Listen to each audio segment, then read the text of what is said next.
That's Niall Horan and Slow Hand on Mix 92.7. At 25 till right now, Mike and Jeff in the morning, the big show, and Thursday edition, last Thursday of the month. We always do a show called People, Places, and Profiles with Missy Pinkle, the editor and publisher and owner of LO Profile magazine, and she is in the studio. We've moved Jeff Carr out of the he's in the closet position. We'll let him out. And then you once again are filming this for content for your website. Yes, lopnews.com. It's launching, and we're going to have a big, splash here, and we'll have a date for you. But we have Joe, marketing team Joe, in the studio with us filming today, and you'll see it on lopnews.com. Launching today. Joe and I are old buddies, man.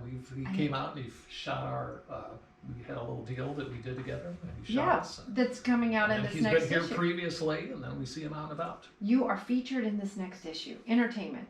Yeah. So Joe did get your picture, and thank you, Jeff, for showing up after 2 months of vacation. It sounds like something the boss would say. Yeah, he did actually. As a matter of fact, he did say, "Good to have you back after a long hiatus." Yeah, I took a few days off. You got to do that every once in a while. You got to take off and go see the world and find out what's out there. The first thing he says to me is, "I didn't know we were filming today. You still have your tourist T-shirt on." Yeah. A little mountain with a tent on it. And that's really sweet. And you notice he's growing the beard back too. Yeah.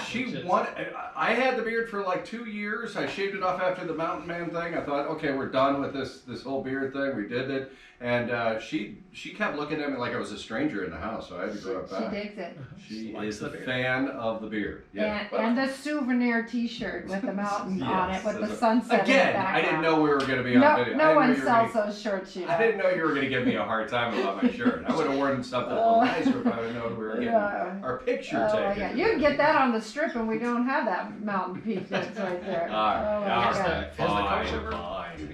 Does the coach grow a beard, or? He gets it a little scruffy, and then he says, "Do you like this?" And then all of a sudden I'm breaking out, on my cheeks and stuff where he's, we have. You talking about making out with Coach? Is that what you're talking about? Just a little kiss, and all of a sudden I've got scratchies. It ruins my facial situation. I don't want. My wife loves me enough to actually put up with that. So nice. So I don't want to give me a hard time about my T-shirt. It's on. I know you guys have a lot to talk about shirts and hair and everything, but you're here? I didn't even realize you were here. I want to bring Gina Goff in. She is so on excited. She's your cover. Yeah, she's the cover girl. Gina Goff, so kind. She's a Jeff City native.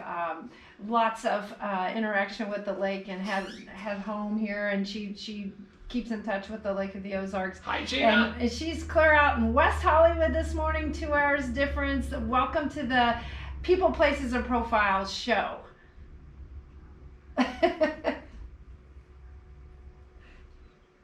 You're the first person who's ever said that.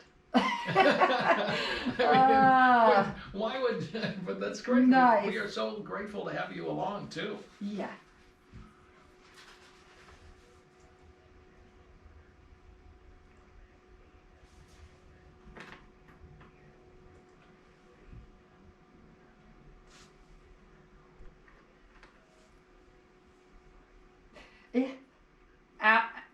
Absolutely, and I think that's a great segue here. But on July 6th at Neon Taco down at the Strip at the 0 mile marker, we'll be having our July-August Entertainment, Dining, and Nightlife issue launch social, and Gina has so graciously decided she's going to make the trip in for that. So, I mean, applause for that, because that's quite the trip to come all the way from California to grace us with her presence during the launch social. So she'll be there. She'll be autographing.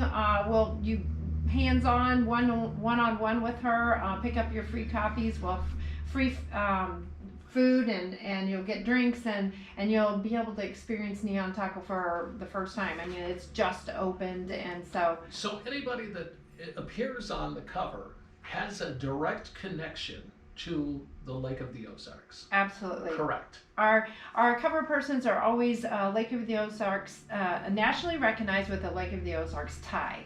And so Gina, let's talk about your movie. Gina. Yeah.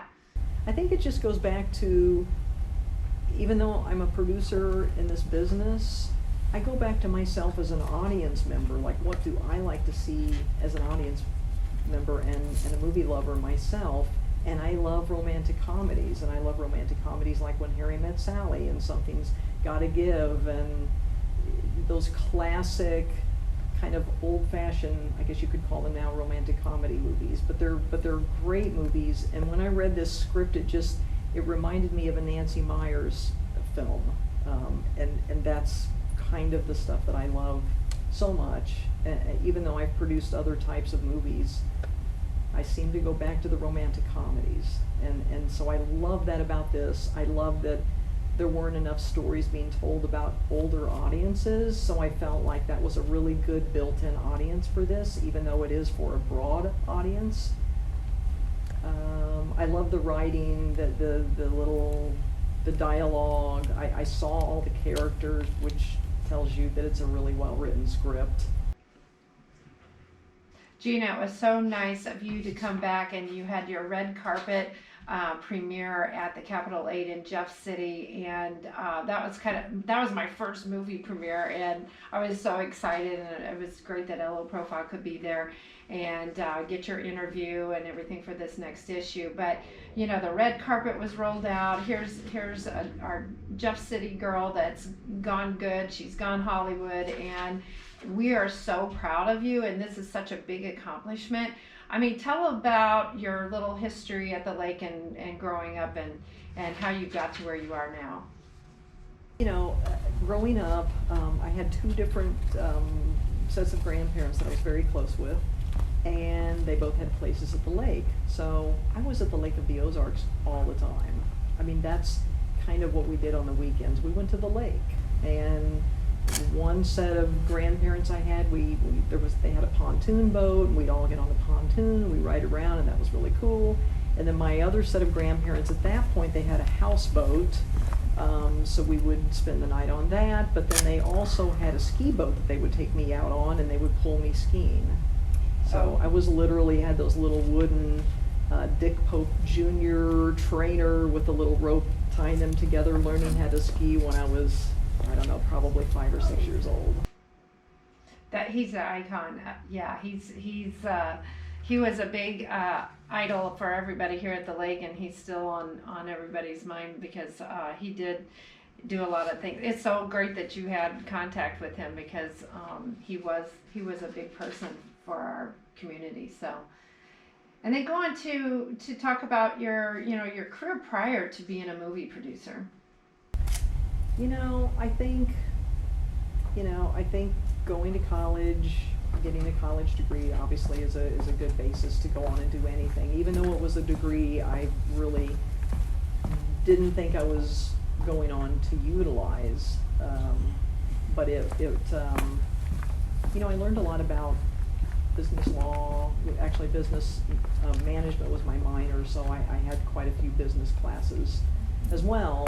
But that was really helpful. And then when I moved to Kansas City and started taking the paralegal certificate classes, which were continuing classes similar to some things that I had before, and then just getting that additional education and then going into paralegal work, that really, like I've kind of described to you before, really, there are so many similarities to being a trial paralegal and film producer, because you are putting on a show, you're producing something for an audience of people to, in a courtroom setting, to decide, what they think is right and fair and all of that.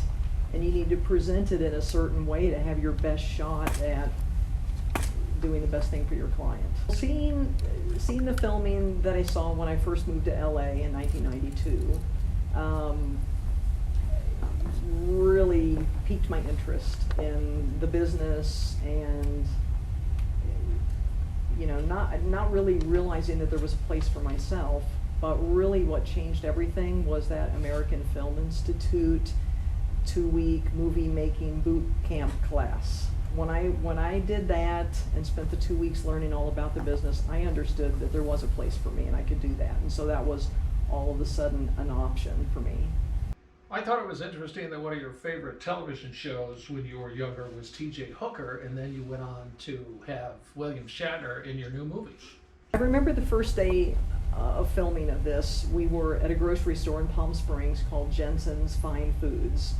And I remember standing in this grocery store that I had gone to for years with, going and visiting Palm Springs. And I was just standing there, and there's William Shatner and Gene Smart and a large film crew and all of these trailers and bangers outside, and just thinking, oh my God, I'm producing this movie. Like, I almost couldn't believe it for a moment. It was that first day, was like, wow, like, how did this happen? It was a very almost unbelievable moment for me. That's great. Congratulations on the success of it. It played here, and it's just really exciting to have you on the cover of Hello Profile. And of course, next week you could meet her, or excuse me, meet her July 6th, for sure. I wanted you to tell one little secret about William Shatner. What is it, one thing that nobody knows about him? Wow. It was really hard to not laugh while we were filming certain takes where we needed to be quiet. There's a certain scene, there's a certain scene where Gene Smart and Bill Shatner are in bed together, and Bill's coughing like I am now. Excuse me. And it's just this really funny scene, and he kind of ad-libs this line, and it's the funniest thing. And I was just like, trying not to laugh. Like, that's the hardest thing. I had that experience on another movie as well with Dom DeLuise, but William Shatner is so funny, and so is Christopher Lloyd, and just the facial expressions, and my really amazing director, Giorgio Serafini, which I tell you what, this movie is fabulous. I was going through a time with my mom during that period, and then I got to see the premiere of Senior Moment, and I just related so much to the things that were going on in the film. And it's funny, because we're all gonna be there, we're all I was telling Gina the other day, I said, oh my gosh, I had I was texting Senior Moments. Well, that's because I have them multiple times a day. But this is a great movie. We're so excited about having Gina come to the lake, and we appreciate your efforts getting here. Again, July 6th, 5 to 7 at Neon Taco. Gina Goff is on the phone with us, Goff Productions out in West Hollywood. We appreciate you so much, Gina, for being on this morning. Thanks for calling in.